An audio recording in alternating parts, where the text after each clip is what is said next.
got a great question asking what I do with visitors in New York City.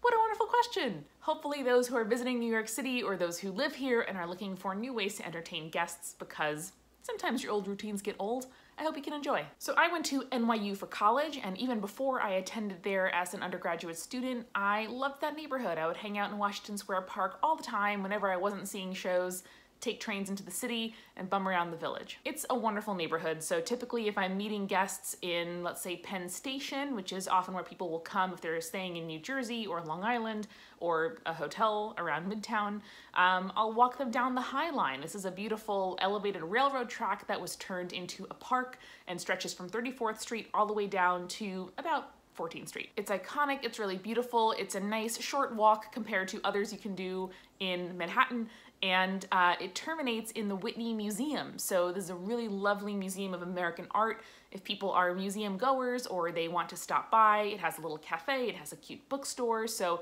it's a nice little place to end your walk. And it's right across the street from Chelsea Market. So if folks aren't necessarily in the mood for a museum, you can always go to Chelsea Market, which is, for me, just the place YouTube is, and the place I have to go whenever I go to YouTube.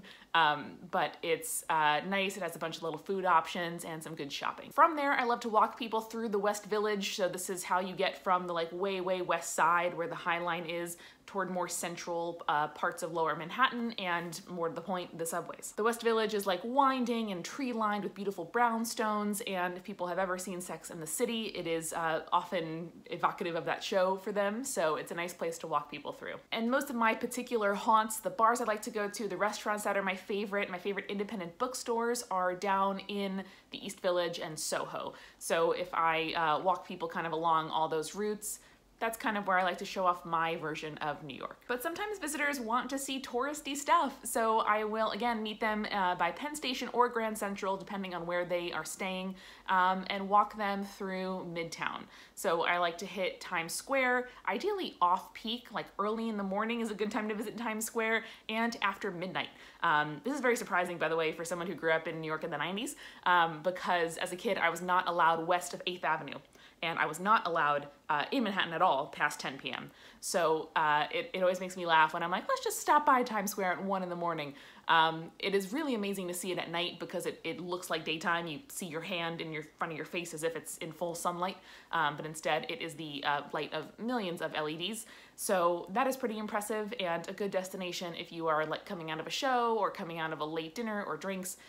If it works out, I will sometimes take people through Times Square. Though apart from Times Square, unless they ask specifically to see Times Square, I will generally just walk people by Rockefeller Center, which is pretty iconic. It's a nice little stretch of 5th Avenue, and then up to Central Park, where we'll enter at that 59th Street and Central Park East, I guess 5th Avenue entrance, and walk up. There's a nice little rock, a nice little lake, little bridge. There's a lot of really pretty parts of the park. And if there are kids around, there's also the Central Park Zoo, which you can walk right up into from that same entrance. This is also a good day to do museums, since you can walk through the park to Museum Mile in Manhattan. The Metropolitan Museum of Art is my absolute favorite. There is so much to see there. The admission is donation-based, at least for those who live in New York, so for me it's an affordable thing to do. You can give $1, $2, $5, whatever you might have on you at the time, and go enjoy some world-class art. There's also the Jewish Museum, which is wonderful, and the Cooper-Hewitt, which is a kind of arts and design and housewares and items museum.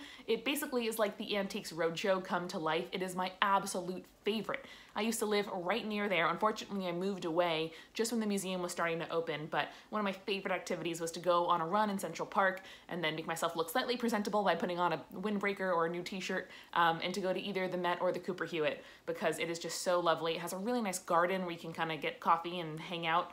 It's very, very classy and a nice way to end a day spent in Midtown and Upper Manhattan. And then of course there are the other boroughs. The Bronx Brewery is a really lovely excuse to visit the Bronx. I like Brooklyn Brewery, I like Sixpoint in Queens. I guess I do mostly brewery-centered tourism. In Astoria, where I live, there is the Museum of the Moving Image, which is a really amazing film and TV museum on the premises of Kaufman Studios, which is a really famous and prolific to this day TV and film filming place. Studio, I guess, is the word I was looking for. And then in Brooklyn, I like to do a kind of waterfront walk from Dumbo down into Brooklyn Heights and then curving up back toward the subway. Lots of good restaurants, lots of good shopping, and some really pretty, like, we're in Brooklyn selfies that people like to take. So that is my really quick recap of my favorite places to take visitors in New York. Now, my favorite places in the city are very different. I have a lot of favorite spots in Long Island City, Astoria, Bushwick, East Williamsburg, Alphabet City, and Upper Manhattan into Harlem as well. But that's a video for another day, and sure enough, I'll be seeing you tomorrow.